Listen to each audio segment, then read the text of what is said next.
Alright guys, so Bitcoin dropped as we basically expected yesterday. If you watched that video which I made for the yesterday's update, and I was saying that, you see, if we were thinking as the huge players which are moving the market, and if you look at these huge sharp changes in the price, then you would realize that of course this is not anything organic, of these movements, about these movements, so probably it's just manipulation of the price. And the thing is, yesterday we are talking about that if at this point we would consider to go short, then you would have to have your stop order somewhere around this area, because it's really hard to find the strong level above which you would have to make your stop order. But if you would go long at this point, and in fact this strong movement you would make you think that it's reasonable decision, you would find the place for a stop order around this area and around this area, quite close, much closer than this one. So any huge players which are collecting their liquidity in the Bitcoin market, they would consider that it's harder to push the price here, and there's not so much of the reason to do that. So it's easier to push the price down, so collect these stop orders around here, and they did it. So you see, but the thing is, they actually didn't go below this level of 3,400, what is 90 or something, 85, which means that, which would imply that basically we would have a chance to go lower and collect actually those stop orders. And this is why I would expect to fall for the price to fall a little lower. And the thing is, which a little bit well, I wouldn't say counter argumenting this, but still a little bit promising for the bulls, is that if you would zoom in those drops, then this drop was with a high volume, this one as well, probably a lot of the positions were initiated, and this pullback was on a very low volume, so it was just the test of the market. And then eventually, after this few like 5 minutes ranges, you would have another candle, red candle down, and after that we had the green candle, very short comparing to this one, green candle with a comparable volume, which means at this point a lot of people were starting to buy, started to buy, and that means that the those who are pushing the price lower, they were thinking, okay, it's probably not a good idea because a lot of the buying pressure already there, so they will let this to cool off for a while, and they will see how the market will react on the further attempts to push the price lower. So we'll see. In terms of the news, actually there's nothing critical announced which would make you think that this is the reason of the news. There's something like leaders of South Korean crypto exchange jailed for faking volume, and there's not that a big thing which would imply that we need to make the market drop. No, I don't think so. It's just manipulations, and we should get used to that. Another thing is that, as we're talking again about this triangle, the major, well, not that huge, but still the one which we looked at before, this one, this triangle after the drop, then it's actually, in fact, this is not exactly a triangle, and let me explain why. This is the resistance line, right? And it's pretty reasonable because we have 1, 2, 3, almost 4 points, and you can actually tune it a bit, so you can make this point would be involved and everything. But this line is not really our support, because we have 1 point, another point, and we were hovering around this area. We didn't bounce off of this point, this line. So basically it's sort of a fake one. So I can make like this. It will be more clear. What is more interesting is, for example, we can make a channel based on this, like parallel channel based on this line here, and this is something could be considered this and this, but again, this is very rough TA, because again, we are in a very manipulative market. But what is interesting about these lines is this red one, because this one makes more sense right now. If we will push the price lower, that would be and even maybe pierce this line a little bit, we will cover this field with a lot of the liquidations and a lot of the stop orders for the long people going long. And also it will, if the bounce will be from here, then would be a nice confirmation of this line as a trend. So I would probably look at this one as the short-term target.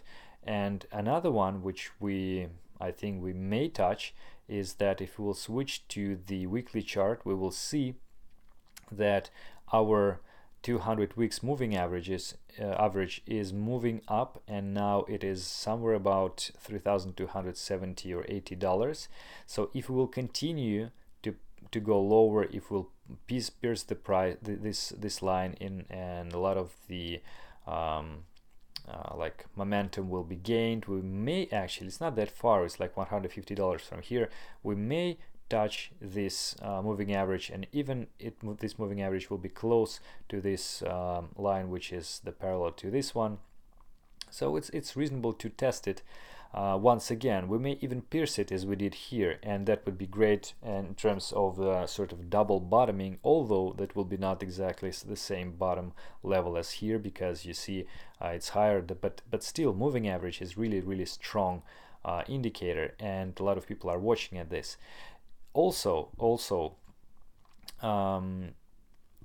at this line we were how to say, we were considering it as the support so far, and we were considering as well the possibility of retest this level, right? And a lot of people are waiting exactly the level to retest, or maybe even push it a bit lower, and that would be an ideal situation to prevent for those people who are waiting for this retest to enter the market. So we can test it and just make the reversal, like not reversal, but a bounce off of this line. That would be a really nice situation. But in any case, I would pay attention to this line, and depending on how market will go, I would look at this carefully, and that may be, or maybe a little bit higher, like 3,300. And so far, I don't see that we can go to below 3,000. It should be a much slower and painful process to make a lot of people panic. So, and also actually, if you look at the monthly chart, you will see that the first candle, red candle, which we had during the drop, was very huge and scary, and then we have almost like return to the bullish trend, but we didn't make it. But still, this not a return bullish trend, but just reversal candle, and still it was much weaker than this one, and this was almost like giving a hope to go higher. But still, so far it's not, week is not over yet, of course, but so far it's really not convincing for the for the bears energy. It seems like bears are sort of tired. So anyway, if you zoom out, then you would see that those weeks which we are looking at the hourly chart, or having those $100 or $200 candles there, sort of vanished, and we can see some more global perspective on things. And the last thing which I would pay attention to is the behavior of the altcoins. As you can see, a lot of the altcoins are, well, most of them are in the red, especially if with respect to dollar. But when we have very strong pressure to the downside, and we have the really sort of quasi capitulation of the market, like a lot of the sells, and the price is aimed to go to some huge low or something, then all the altcoins, well, almost all the altcoins are having the like twice of the loss which Bitcoin did.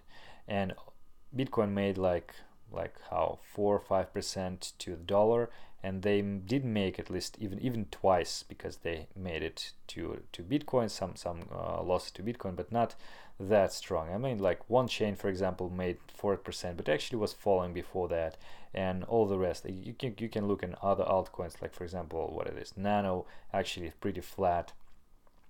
Tron is even 1% higher, and so on. You can find, like, Tron is not some kind of shit coin. Well, it's arguable, but I mean, Tron is huge cap coin. If it doesn't make a drop, then it means something, and so on and so forth. So if as soon as altcoins don't have a huge dip, huge dive, I would expect that it's not really the end of the market. So you may ask me, or you may wonder why you don't sell if you would expect to drop or something like that. The thing is, as you see, this is really manipulative. So it's really easy to buy below, where if the price will go lower, but it's really hard to buy at this price when the price will not go lower, when we have the, let's say, $500 candle, green candle, and you would say, why I didn't buy here? So what I'm doing actually right now is I'm still in my Bitcoin position. I'm not going into fiat yet, and moreover, I bought some altcoins which felt, including one chain and everything. It's not financial advice, as you know, but I would prefer to be hedged from the sort of rise, and if the price will go lower, we'll test those levels which I mentioned. We'll test the previous low, even go to $2,000, $1,000. It's better to buy, and I will buy more than I would say that, oh, why I didn't buy here when everybody were so scared and everything. It's not that scary drop, but still, basically we're in the same territory, in same trading zone. So don't be that much frustrated, and don't be that much shocked of what is happening. So we still need to go much lower to see some capitulation and these sort of things. Okay, thank you for watching this video. If it was useful, I'm happy, and see you tomorrow in the next update, since I'm doing them daily for you guys. Safe trading. Goodbye.